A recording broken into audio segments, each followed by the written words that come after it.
noches. No sabemos en qué momento estás viendo este podcast, nuevo podcast que estamos haciendo para Nexo Talks.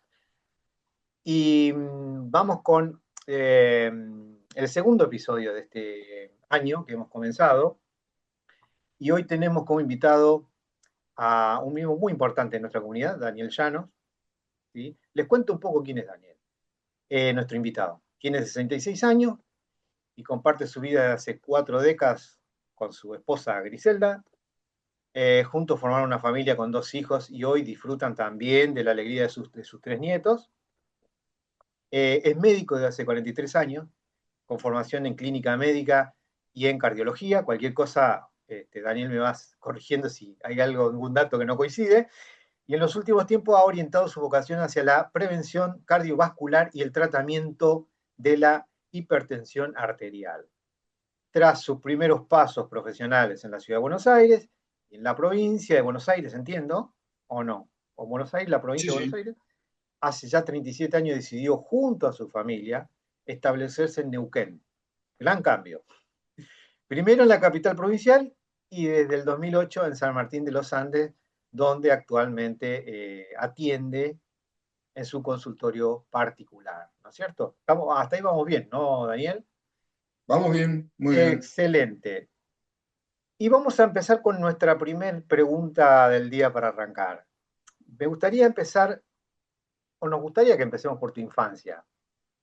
¿Qué recuerdos tenés de aquellos primeros años en relación con la fe cristiana, con tu familia, con la comunidad en la que creciste? ¿Qué recuerdos tenés ahí? Eh, de mis primeros años, eh, papá, papá falleció hace 3 años, ¿no? Y él era pastor evangélico y además docente. Entonces yo recuerdo muy diferentes momentos y ámbitos relacionados con algunos cambios de trabajo de papá. Mis primeros años transcurrieron en la ciudad bonaerense de Coronel Dorrego, cerca de Bahía Blanca. De eso recuerdo muy poco. Y más o menos cuando yo tenía unos 4 años, más o menos 4 años, por motivos laborales de papá, nos mudamos primero a la provincia de Buenos Aires, Olivos, y después a Capital Federal. Y mi infancia, más que nada, después ya mi escolaridad, toda la parte de la escuela primaria y más adelante en la adolescencia, la secundaria, transcurrió en Buenos Aires, mayormente Capital Federal. Eh, y bueno, recuerdo mi hogar,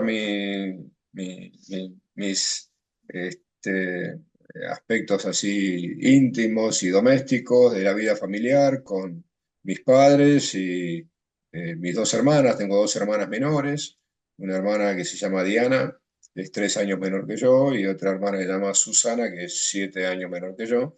Eh, y, y fueron buenos momentos. Tuve, gracias a Dios, una infancia sin violencia, una infancia en una familia eh, funcionalmente sana, eh, en una, con una familia donde la preocupación de ambos progenitores, tanto de papá como mamá, era brindar amor, contención, provisión, seguridad, todas esas cosas que son tan necesarias para que un niño crezca sano, ¿no? Feliz y bien. Y bueno, esa es un poco la historia de cuando era chico. Buenísimo, pero ahí vos tuviste alguna, digamos, en esos primeros años, digamos, con la iglesia, con todo, ¿te acordás en algún momento donde decidís que tomaste conciencia de Dios, cómo era tu relación con la fe, digamos? Bueno, es un poco complicado porque eh, al ser papá pastor y él docente, y como docente ejercía su carrera en colegios confesionales evangélicos. Eh, la cosa de la vida espiritual, Dios, la fe, tenía una presencia muy, muy fuerte en mi hogar, ¿no? Con lo cual yo crecí internalizando de una manera muy, muy natural una cosmovisión teísta, cristiana, y con una concepción del mundo de acuerdo con la fe cristiana o la tradición judeocristiana. Eh, Eso tuvo sus aspectos positivos y también sus aspectos negativos, ¿no? ¿Como cuáles, por ejemplo? ¿Qué aspectos negativos le ves ahí? Bueno, eh, una de las cosas que sucede, o al menos me sucedió a mí, eh, es que puede haber a veces en esas estructuras familiares ligadas mucho a lo religioso, la actividad religiosa, en cierta forma la obligatoriedad de la participación de las actividades de una congregación, que los domingos tal reunión, que los otros días tal otra reunión, que hoy nos toca esto, que mañana lo otro, que se genere un sentido de obligatoriedad de la fe, por un lado, y una especie de culpa cuando uno no se acomoda a esa obligatoriedad. Es como que hubiera un mandato familiar unidireccional que uno tiene que seguir, ¿no? Y toda esta cosa de culpa y un poco de temor, en el caso de no estar totalmente de acuerdo con los cánones que están establecidos, con lo que se espera de uno. Claro. Así que por Mandato, un lado hay una herencia positiva y por otro lado hay un condicionamiento negativo en ese claro. aspecto, sí. La Sí, sí. religiosidad, ¿no? Cuando se mete la religiosidad en el medio. Yo te entiendo porque también pasé algo muy parecido, ¿no? Ahora, esa experiencia que también yo lo viví más o menos parecida, digo, cómo luego se proyecta hacia la adolescencia? Porque en la adolescencia ya empiezan a surgir otras cuestiones y quizás ya empezás a cuestionar un poco más. No sé, ¿cómo te pasó a vos la adolescencia? Porque decís, venías de esa eh, mandato religioso y cómo lo resolviste en la adolescencia. Eh, la adolescencia fue también en cierta forma una especie de continuidad de ese formato, ¿no? Por un lado familiar, por otro lado personal también. Yo no tuve una rebelión adolescente en donde pateé el tablero y me fui a hacer la mía y me volví, no sé, un hippie y me rebelé contra las estructuras y dejé de estudiar y fui un adolescente imposible, digamos. No, eh, dentro de todo me mantuve, digamos, una vida ordenada. Cumpliendo con estas cosas de un poco lo esperado de mí por los demás, y otro poco también lo que yo quería hacer. O sea, yo quería terminar mi colegio secundario, quería estudiar en la universidad, así que ahí hay una especie de mix, de mezcla motivacional, ¿no? Por un lado, lo que yo quería hacer y por otro lado, el entorno que estaba encantado con lo que yo quería hacer y me aprobaba. Entonces, ¿cuál de esas fuerzas era más fuerte? No sé, es un poco difícil de decir. Pero en la adolescencia yo continué con una inserción congregacional en donde mi papá era pastor. Después, un poco más adelante, me aparté de esa congregación y busqué otras alternativas. Empecé a tener más inquietudes, eh, más existenciales, empecé a leer más, a buscar otras fuentes, Por a, ejemplo, ¿qué empezaste a leer y a buscar? ¿Qué leías? eh, bueno. varias cosas. Por ejemplo, una de las cosas que también relacionado con el tema de mi estudio universitario, ¿no? La parte científica y todo eso, que me empezó a inquietar era la, digamos, la racionalidad de la fe y de la creencia en la existencia de Dios, cuando obviamente nosotros no lo podemos comprobar por medios materiales. Entonces, eso fue para mí una especie de campo de, no digo de estudio, no llegué a tanto, pero sí por lo menos de lectura y de buscar información y tratar de llegar yo mismo a una síntesis, a una conclusión que sea más personal y no simplemente que creo porque me criaron de chiquito para que crea. Claro, Y tratando de tener, digamos, una fe que fuese ya sea la misma u otra, fuese una fe mía, de una claro, fe claro, auténtica, personal, y no simplemente una herencia cultural, ¿no? claro, pero y ahí, por ejemplo, ¿hubo algún tipo de conflicto, algún tipo de desencuentro con, con lo tradicional, con los, bueno, con las normativas o las cuestiones familiares? ¿Hubo algún tipo ahí de roce con esta postura tuya en ese momento o más o menos Eh, entendían tu bueno, búsqueda? sí, una de las cosas de las cuales yo me fui desprendiendo paulatinamente y ya sí desde la adolescencia y la juventud fue, eh, vos usaste la palabra religiosidad, ¿no? Justamente de eso, creo que lentamente fui dándome cuenta cuánta religiosidad había adentro mío, cuando yo pensaba que lo que había era fe.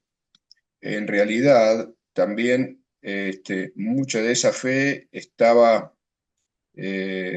ocultando un costumbrismo religioso, ¿no? Y cuando yo empecé a darme cuenta de eso, empecé a tratar de apartarme de ese costumbrismo religioso y a tratar en cierta forma de limpiar la fe, para que Claro, quede la fe, sí, como sacar las capas de una cebolla de herencia familiar, de herencia cultural, de costumbrismo, de activismo eclesial, y todo eso, que a veces medio como que en el fondo uno está arrastrado por una especie de corriente y no sabe muy bien si tiene ganas de ir para ese lado. Pero bueno, la corriente lo lleva. claro, Entonces, los mandatos.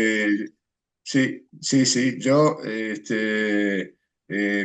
busqué justamente eso, ¿no? De a poquito apartarme de esta cosa de la religiosidad. En el ambiente en donde papá era pastor, en la iglesia también, el colegio donde papá fue director hasta que se jubiló y donde yo hice mi colegio secundario. eh, También, como todos los ámbitos, tienen sus cosas buenas y sus cosas malas, Claro, ¿no? Y en ese sentido había algunos mandatos que eran muy fuertes en cuanto a la manera, al estilo, a la modalidad de vivir una fe. O sea, si uno quiere llamarse cristiano, tiene que ser de tal y cual manera. claro, ¿No? Es una especie de pretensión de uniformidad y no de abolición, pero sí como de aplanamiento de las diferencias. sí, sí, sí, Y bueno, yo empecé de fin de adolescencia y juventud a apartarme un poco de esa manera claro, de vivir la fe y a encontrar una fe que en el fondo es más genuina, ¿no? claro, Eh, Otra cosa que pasaba en aquella época, y creo que es algo, digamos que de muy diferentes maneras se repite, ¿no? A lo largo de las épocas, es esta cosa de poder ganar y merecer la aprobación de un Dios que está permanentemente vigilando y observando los errores de nosotros los seres humanos. Y entonces uno tiene que cumplir con una serie de requisitos, creer ciertas cosas, cumplir también con algunos ritos, evitar algunas conductas, y toda esa pelota hace que Dios no tenga más remedio que aprobarme, aceptarme, quererme, bendecirme o lo que sea. Claro, Y claro. eso, bueno, obviamente está muy lejos de la fe cristiana, ¿no? Sí, sí, sí. Sí, a ver, son construcciones, ¿no? Son interpretaciones y son construcciones que generan le dan cierto poder a ciertas instituciones, pero es una construcción de Dios, que es una construcción al fin y al cabo, digamos. ¿Mm? Una especie de Dios Foucaultiano que vigila todo el tiempo, ¿no? Vigilar y castigar. Eh, Podríamos decir con Derrida, bueno, habría que, esto que hiciste vos, desconstruyamos y empecemos a reconstruir, ¿no? Yo me siento un poco reflejado en algunas cosas que estás diciendo. Me pasó algo parecido, tampoco fui un gran rebelde, pero sí fui diciendo esto sí, esto no. Por eso te preguntaba, porque a veces no es fácil, porque eso implica irte de una comunidad, porque ya no coincidís y empezás a buscar en otro lugar.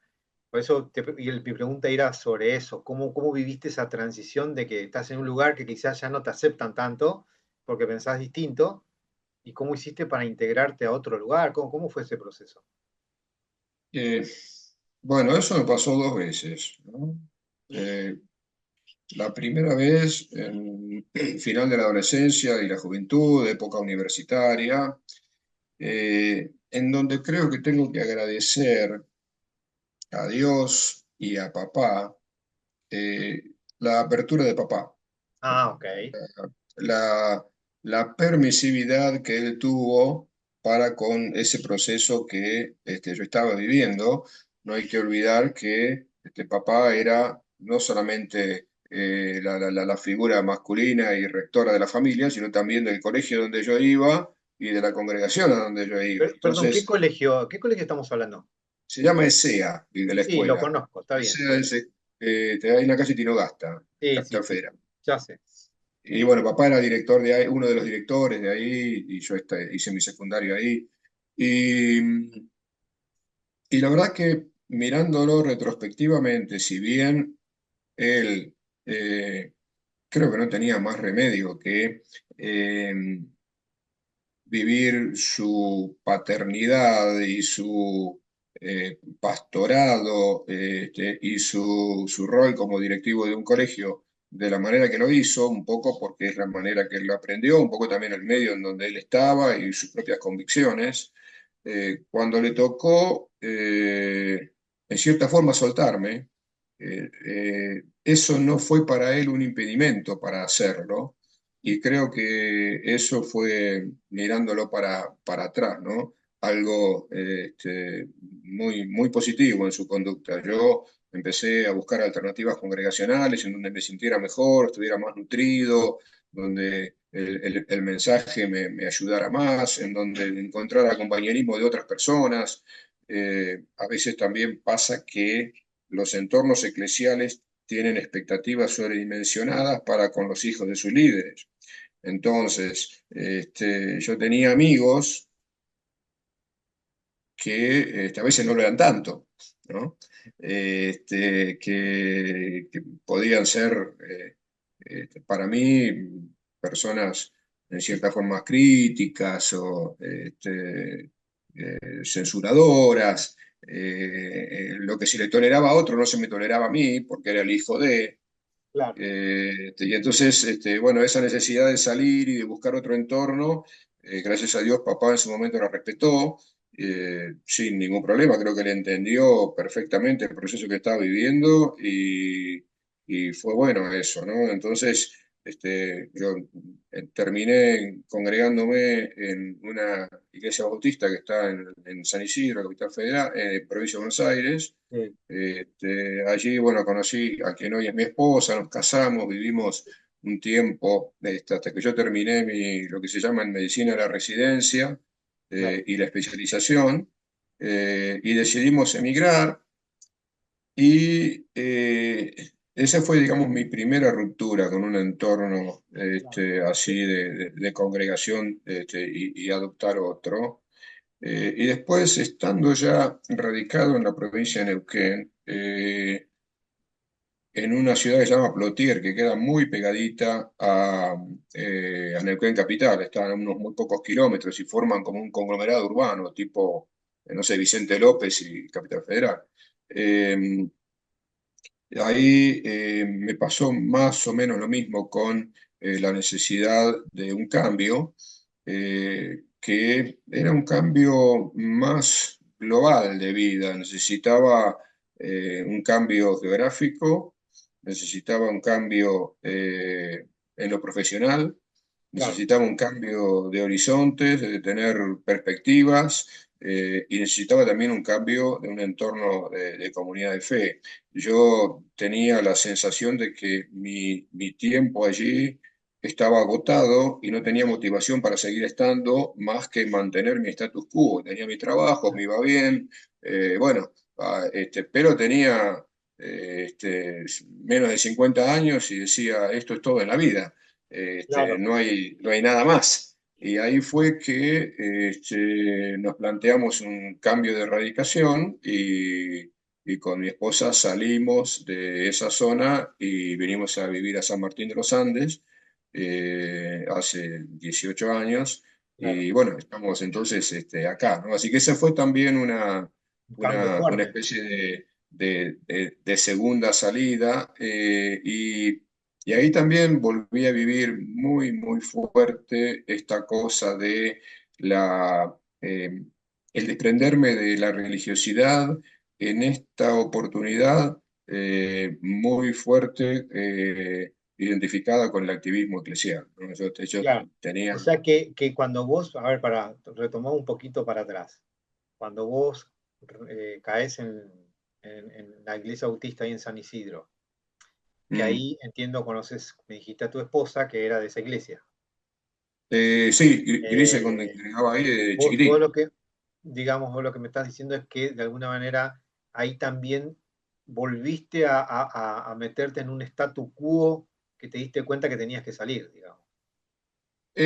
Bueno, no, cuando nos congregamos en San Isidro, ahí yo me sentía bien, fue una buena época, una buena experiencia.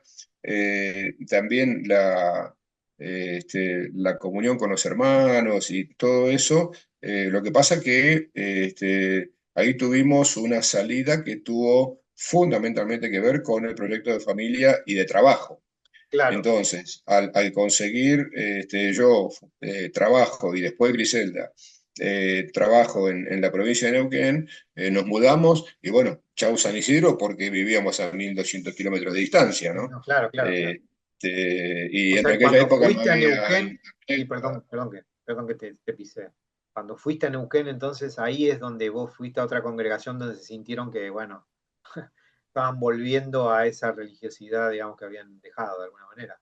Claro, bueno, ahí en Neuquén inicialmente tuvimos un buen tiempo en la congregación allí en Plotier, y en los últimos 3, 4, 5 años ya empezó a generarse primero en mí, un poco después también en mi esposa, la necesidad de salir y de cambiar. Claro. Qué bueno que me llama mucho la atención que ustedes coinciden mucho en los proyectos, digo, porque tanto de decir vamos a Neuquén, como que por lo que vos me contás, tu mujer también quería ese proyecto, y cuando me comentás de que también querían cambiar de comunidad, también como que te acompañaba, como que coinciden, digamos, de alguna manera, están como conectados con los... Porque uno puede decir, yo quiero ir, el otro puede decir, no, acá estoy bien, ¿no? Bueno, gracias a Dios no pasó. Yo ahí creo que tengo mucho para agradecerle a Gris, porque ella fue tal vez la que acompañó mis iniciativas de cambio. Primero, saliendo de Buenos Aires para trabajar en el interior, yo siempre quise salir de una gran ciudad y desarrollarme en algún lugar que no fuera Buenos Aires. Eso estaba en mí desde la época de la residencia, ¿no? Yo no me veía trabajando en Buenos Aires como un proyecto de vida para los próximos 40 50 años. claro, Y ella me acompañó también, eh, tal vez ella hubiese sido más tolerante para con las exigencias de una vida en la gran ciudad.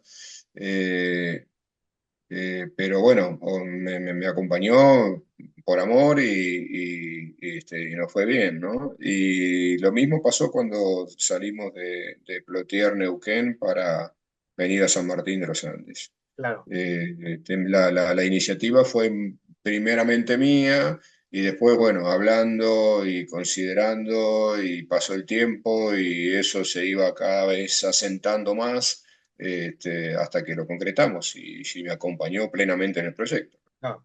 Y hoy, por ejemplo, ¿ustedes están en alguna comunidad en San Martín de los Andes, conectados con alguna iglesia? ¿Cómo es? Eh, Mira, Gri está en la comunidad de el colegio donde ella todavía es docente. Le falta muy poquito, está en trámite jubilatorio y es docente en un colegio confesional que se llama FASTA, que quiere decir Fraternidad, no me acuerdo cuánto, Santo Tomás de Aquino.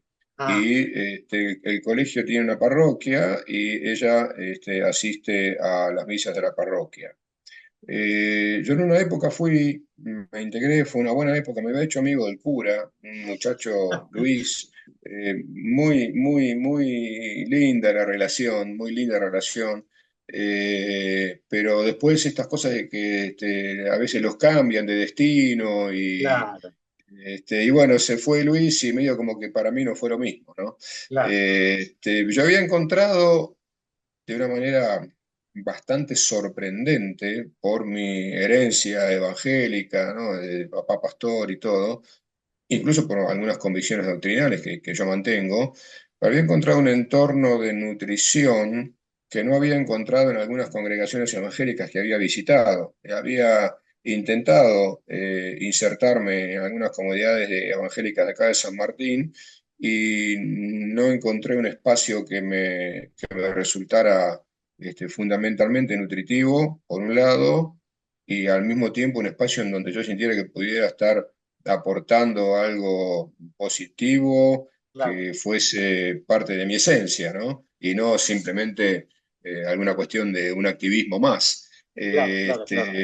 Así que por eso un poco también me uní a Nexo, por la recomendación de un amigo muy querido de décadas, Pablo Bedrosian, que también está lejos, que también tuvo una experiencia medio parecida en ese aspecto, y bueno, y él me habló de Nexo y yo terminé en Nexo. Claro. Sí. No, porque ahí quería hacerte una repregunta, porque ¿qué es lo que buscas en realidad? Porque ahora dijiste, sí, estoy buscando distintas cuestiones que a mí me ayudan a conectarme más. ¿Cuáles son esas cosas que a vos decís, estas son las cosas que yo le doy prioridad cuando veo una comunidad? ¿Cuáles serían? Perdón, que le doy prioridad cuando. Cuando vas a una comunidad, digamos, ¿qué es lo que buscas? ¿Qué es lo que, porque vos dijiste, sí, en esta no me sentí cómodo, en esta sí, pero ¿cuáles son esas cosas que vos decís, estas son las que yo busco dentro de una comunidad? Bueno, varias. Eh, Tal vez la más importante es que la comunidad y las actividades de la comunidad me ayuden a permanecer unido a Dios como la rama del tronco. A mí, en este tiempo, desde hace unos años, siempre me da vuelta todo el tiempo esta frase de Jesús: permanezcan unidos a mí como una rama al tronco, porque si no, separados no pueden hacer nada. Entonces, creo que lo primero para decir, bueno, me uno a una comunidad es que eso me sirva justamente para mantener a lo largo del tiempo mi mi unión y fortalecer mi unión a Dios. Creo, esto por ahí un poco tiene que ver a veces con algunas interpretaciones así de tipo lingüístico, ¿no? De los idiomas y todo. Creo que en el ambiente evangélico donde yo crecí, tradicionalmente se enfatizaba mucho la cosa de la fe, la idea de la fe, y se pensaba en la fe como un acto de un momento, como algo que ocurría en una encrucijada temporoespacial y ya está. Y eso pasó y eso es lo que tiene en cierta forma una vigencia permanente o eterna. Y leyendo y estudiando y empezó a entrar en mi cabeza más la idea de la fidelidad, que es el mantenimiento a lo largo del tiempo de una actitud y una intención de querer estar cerca de Dios. Yo creo que mi fe está mucho más cerca de esa idea hoy, a los 66 años, que de la otra, que era mi fe de los 16, ¿no? Claro, claro, Está bien, pasaron 50 años en el medio. Entonces, por eso es que esta cosa de que para mí es muy importante que una comunidad de fe me ayude en esto de permanecer unido al tronco como tiene que hacerlo la rama. claro. Ese es tal vez lo más importante. En segundo lugar, después de algunas experiencias negativas en diferentes lugares, me interesa mucho que la comunidad de fe sea también un ámbito de sanidad psicológica y espiritual y inevitablemente para que sea así, tiene que ser un ámbito sano psicológica y espiritualmente. ¿No? Porque si no, sí, sí, yo voy. Eh, bueno, acá está mi nieto. Dale, dale, ya voy. Porque me parece que si no es imposible que una comunidad que tiene algunas aristas que no son del todo sanas, o en lo espiritual, o en lo psicológico, o en lo psicosociológico, por así decirlo, sea agente de sanidad, ¿no? Sí, sí, Entonces, si yo encuentro, por ejemplo, no sé, una tendencia a la manipulación, bueno, eso para mí es una seria señal de alarma. O claro. si encuentro también, hay veces que hay congregaciones, a mí me ha tocado experimentar congregaciones que parecen ser más pastorcéntricas que teocéntricas, ¿no? Eso es otra señal de alarma. Y Claro, bueno, claro. Red flags. claro, eso no lo quiero. Sí, sí, sí, está Quiero clarísimo. un entorno en donde lo que en un momento expresé en cuanto acerca de esto de evitar la uniformidad, en donde las diferencias, los estilos y las maneras distintos sean normales, así como Dios nos creó, y en donde esa cosa de interacción y de aporte de todos vaya construyendo justamente el aporte espiritual que necesitamos, que yo vengo a buscar. Totalmente. Yo creo que algo de eso planteaste en la última reflexión, cuando hablaste de la luz, luz y sal, eso de los colores, creo que ahí se vio reflejado esto que estás planteando, ¿no? Somos Sí, distintos colores, somos el espectro de la luz. Para ir un poco acercándonos hacia el final, todavía nos quedan algunas preguntitas, pero eh, tus hijos, vos tenés tres hijos, ¿no? dos. Dos hijos. Esos, ¿Estos hijos nacieron ahí en Neuquén, San Martín de los Andes, o nacieron en Buenos Aires? No, Jimena, la mayor, nació en Buenos Aires y Santiago, el segundo hijo, nació en Neuquén. Ah, Sí. y cómo te llevas con ellos y con la fe, digamos? ¿Cómo hay ahí alguna, cómo te conectás con ellos en relación a la fe, digamos? ¿Hay alguna conexión con eso o no? Eh, bueno, nos vemos ¿Comparten, digo, seguido, comparten algo? sí, tal vez no tanto lo de la fe. A ver, nos hemos seguido porque ellos dos viven en San Martín de los Andes, así que tenemos contacto frecuente. Jimena, ella tiene una fe cristiana que mantiene sin tener medio parecido a mí, ¿no? Tanto activismo religioso como en otras épocas, pero mantiene su fe cristiana, la lleva adelante en su hogar y con la crianza de sus hijos, mis nietos. Así que con ella podemos compartir momentos de oración, momentos de reflexión. Con Santiago no, porque él eh, no, no tiene, digamos, la misma fe que yo tengo. Claro, Así que podemos, obviamente, tener una relación filial estrecha, pero no tanto en cuanto a lo que es compartir la fe. claro. Ah, está bien. No, eso puede pasar. Yo también tengo dos hijas y hay una que está muy comprometida con una comunidad y la otra me dijo que no, ahora no, Mm, no tiene. Así que claro. eso es muy, yo no quiero hablar de mí, ¿no? Pero porque queremos que nos cuentes en realidad su experiencia, pero generalmente yo creo que es muy personal estas cuestiones, así que son decisiones muy personales. Quería ir un poco para ir cerrando, sí, para una experiencia tuya, fuerte. ¿Vos te acordás en algún momento, alguna situación, en algún momento donde realmente necesitaste mucho de la fe, de apoyarte en la fe y viste realmente algo, un obrar, dijiste esto, acá hay algo, algo que no lo puedo entender como humano, pero pasaste por alguna situación compleja donde viste que Dios actuó de alguna manera? ¿Te acordás de algún momento de esos? Sí, hay varios aspectos en donde uno siente, por un lado, la necesidad y, al menos en mi experiencia, paralelamente la presencia y la acción de Dios en la vida, ¿no?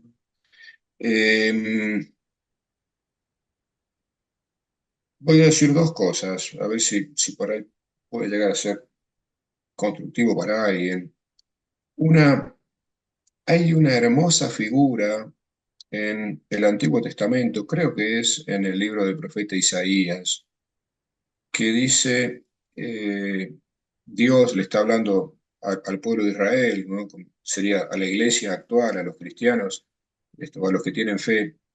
eh, y si ustedes van a escuchar una voz a sus espaldas que les va a ir diciendo, este es el camino, vayan por acá, no se aparten ni a la derecha ni a la izquierda, en referencia a la acción del Espíritu de Dios en la vida de las personas.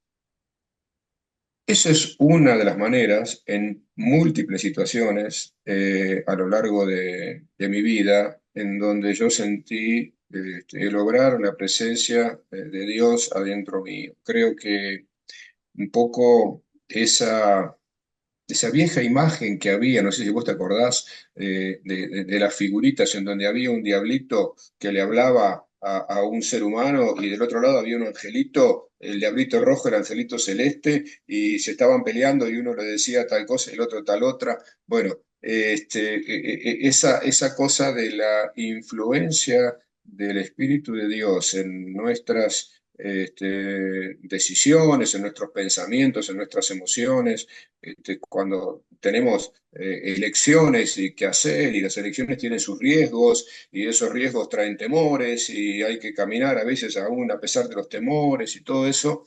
Esa es una de las cosas hay varios ejemplos en mi vida, pero en el fondo es eso, ¿no? Esa especie de voz directriz en mis espaldas que me dice por dónde caminar, y lo agradezco profundamente. Buenísimo. Y otra cosa, de una experiencia cuando Santiago tenía todavía 4 años, cumplió 5 años en el hospital. Eh, Él tuvo una meningitis, una infección de la membrana que cubre en el cerebro, un cuadro grave. Santiago tenía muchas infecciones respiratorias, muy frecuentemente, y estaba cursando una infección respiratoria. y estaba tomando antibióticos. Había tenido fiebre, toda la historia, la tos, el catarro, la garganta, qué sé yo. Era una de tantas, pero tuvo 2 o 3 días con el antibiótico, tuvo un día de una mejoría y después empezó a recaer y otra vez con un poco de fiebre, pero no del todo, y la tos que se le iba, pero no del todo, y tuvo algunos síntomas, que yo, no importa ahora cuáles son, pero algunos signos muy sutiles de que podía tener una meningitis. Yo los detecté justamente porque soy médico. Creo que tal vez otro no se hubiera dado cuenta de eso, otro papá no lo hubiera percibido, hubiera pasado un poco más el tiempo, la cosa hubiera sido peor. Y bueno, yo detectaba esos signos y síntomas en su comportamiento, en su alimentación, en cómo estaba y cómo evolucionaba. Lo llevé 2 veces al pediatra que lo atendía, un excelente profesional, un hombre muy querido, y le decía, mirá, Carlos, me parece que está pasando esto, esto y lo otro. Y me decía, no, yo no creo que tenga nada, es porque tiene el catarro, no, quédate tranquilo, que esto, que lo otro. Bueno, pasó, ¿no? 2 veces así. Eso se llama meningitis decapitada, cuando la persona cursa una meningitis, pero está tomando antibióticos en dosis bajas porque tiene otra cosa, por ejemplo, una angina. Ese antibiótico no le cura la meningitis, pero sirve para esconderla. Y Claro, eso le estaba pasando a mi hijo. Yo tremendo. detectaba esos síntomas y estaba, pero caminando por las paredes, ¿no? La tercera vez que fui, me acuerdo bien, bien cómo fue, lo llevé al hospital, hablé con el mismo pediatra que justo salía de guardia, y para la certeza diagnóstica de la meningitis en Santiago, lo que había que hacer era una punción lumbar, ¿no? Claro. Que es, bueno, no sé si alguien que lo escucha no sabe, hay que meterle una aguja en el canal medular que está en la columna, extraer líquido cefalorraquídeo y mandarlo a analizar, no es nada divertido, No, claro. ni hacerlo ni que se lo hagan a nadie. Y me acuerdo textual, las palabras del pediatra me dice, mira, para mí no tiene nada, pero si vos querés, le hacemos la punción lumbar. Y la verdad que lo respeto mucho, pero él depositó en mí la decisión de hacerlo o no hacerle la punción lumbar a mi propio hijo. Claro. Y ahí yo dije, sí, hacerle la punción lumbar. Y le hice la punción lumbar y tenía una meningitis. Tremendo. Y bueno, yo creo en primer lugar que ahí, gracias a Dios, Dios me guió para esa decisión. Para mí no Claro. O sea fue que lo tomaste a nada. tiempo, digamos. Ese sería el Sí, mensaje. y bueno, ahí hubo que internarlo, cambiarle totalmente el tratamiento, antibióticos de otra manera, 10 días, 10 o 15 días de internación, no me acuerdo, más o menos Claro. por ahí fue. Y la experiencia sigue porque Santiago andaba mal. Estuvo unos días realmente mal, temíamos por su vida y por su futuro, no evolucionaba bien. Y me acuerdo una mañana que mi esposa estaba cuidándolo, había pasado la noche en el hospital, yo estaba solo en casa con mi hija Jimena, que tenía que llevarla en aquella época a la escuela primaria, y las noticias no eran buenas, la evolución de Santiago era mala, yo estaba muy angustiado, y la dejé a Jimena tomando un té con leche antes de ir a la escuela, y para que ella no me viera, me fui al baño y llorando me arrodillé en el baño y le dije a Dios que le entregaba la vida de mi hijo y que, bueno, que más allá de mi deseo de que él se sanara y viviera y que estuviera bien, bueno, yo iba a aceptar lo que nos tocara vivir como familia, y que lo dejaba en sus manos y ya no tenía más nada que hacer, lo que tenía que hacer ya lo había hecho. Y, y bueno, llevé a Jimena a la escuela y me fui al hospital. Y esa mañana es como que hizo así, se dio vuelta el cuadro clínico y Tremendo. empezó a tener una mejoría, eh, pero exponencial, ¿no? Cada vez mejor, cada Tremendo. vez mejor, cada vez mejor, ya no tuvo fiebre, se despertó, Santiago estaba estuporoso, no, No, si bien no estaba en coma, estaba en una situación media intermedia, Claro, sin alimentarse, sin conocer, sin comunicarse, nada, y se despertó y dijo, quiero que me traigan algo de comer. tremenda, Este, tremenda experiencia. esa mañana, ¿no? Así que Tremenda experiencia. fue muy, muy, muy, muy fuerte, sí. Yo creo que sí, es un testimonio muy fuerte lo que estás contando, o sea, es una experiencia muy fuerte.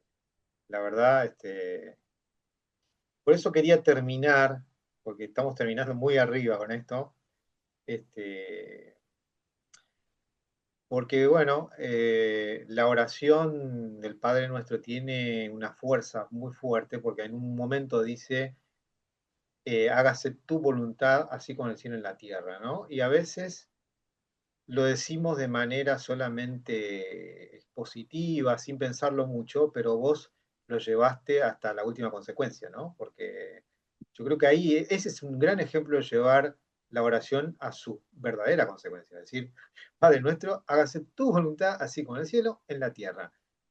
Y pareciera ser que a veces no estamos dispuestos a entregar ese control, ¿no? Nosotros lo decimos, pero en el fondo queremos nosotros decidir qué va a pasar, ¿no?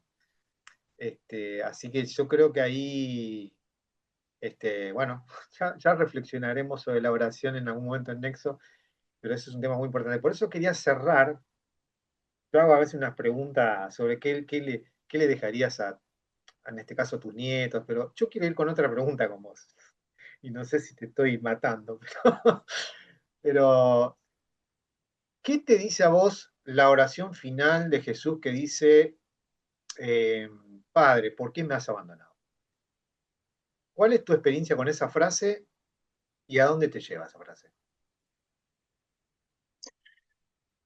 La verdad que es una pregunta muy, muy buena, especialmente porque nunca pensé demasiado en ella, ¿no? Pero así, en una primera idea, ¿no? Una primera idea. eh, por ahí hay un enfoque más teológico, doctrinal, en donde el Señor en la cruz estaba con la carga de los pecados de la humanidad y que entonces el abandono de Dios viene por ese lado y todo. Lo cual está bien, creo que es teológicamente muy correcto, ¿no? Pero a mí me, me trae a la sensación la idea de la total y completa vulnerabilidad que tenía Jesús como ser humano. Es como que uno está muy, muy, muy tendiente a pensar en Jesús como Dios, como una especie de Superman cósmico que vino acá y que todo en cierta forma fue sencillo porque él era Dios. Y no digo que no lo fuese, pero esta cosa de la simultaneidad de Dios hombre y la cruz, y sentir eso del abandono de Dios, eh, mm, hay una referencia en que Jesús vivió todas nuestras circunstancias, ¿no? Y esta cosa de sentirse abandonado, algunos por Dios, los que tienen fe, otros por el universo, los que tienen otra fe, creo que es propia de la naturaleza humana. Todos en algún momento nos hemos sentido así. Y Jesús también se sintió así. Eso es lo que esa oración me trae a la cabeza. Sí, Mm. yo traigo esta pregunta que antes hacía otra, pero ¿por qué? Porque hay un personaje, seguramente yo a veces lo traigo en las reuniones, que es Von Heffer, ¿no? Sí, Y Von Heffer, que fue condenado a muerte por el nazismo, él va a escribir una serie de cartas, incluso escribe sabiendo que ya va a morir, y él, por eso a veces pensamos en Jesús, ah, no, bueno, pero Jesús, pero este tipo era un pastor y oró y había una anécdota del doctor que lo iba a ver antes de que lo cuelguen, y el tipo decía, nunca vi una persona tan calma y tan aceptando la voluntad de Dios que eso lo tocaba y no se quejó. Y él mismo en sus cartas dice, esta es tu voluntad, acá estoy, ¿no? Porque vuelvo de nuevo a esto de hágase tu voluntad, así como en el cielo y en la tierra, ¿no? Entonces, a veces vivir la vida cristiana tiene estas cuestiones que a veces, no sé cómo pensás vos, que a veces nosotros estamos viendo como queremos la película de Hollywood, ¿no? El final feliz, a veces se da y a veces eh, es lo que Dios dispone, ¿no? Y eso también es parte de la vida cristiana, ¿no?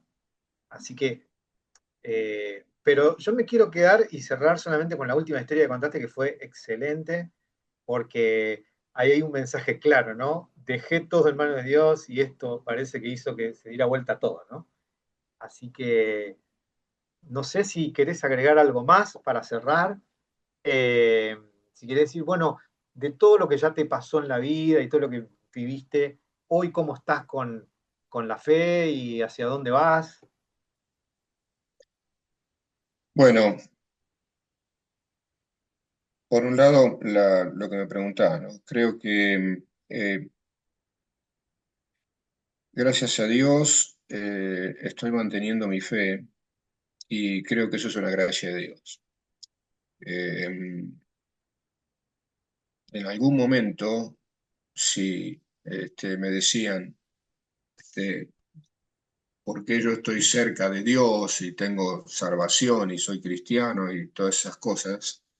Mi respuesta era porque creo. Y eso en cierta forma me atribuía el mérito a mí. Yo soy lo suficientemente, entre comillas, ¿no? Bueno como para creer y entonces eso hace que yo, y dale con el yo, y yo. Y hoy mi respuesta es, yo puedo estar cerca de Dios porque Dios ejerce su gracia para conmigo. Y a partir de ahí, entonces ahí yo puedo creer y todo, pero la virtud, la iniciativa y lo bueno, el mérito, es todo de Dios, ¿no? Eso es para mí fundamental, fundamental en este tiempo. Creo que ha sido un cambio muy grande en mi manera de creer de la juventud, de la adolescencia a lo que es ahora.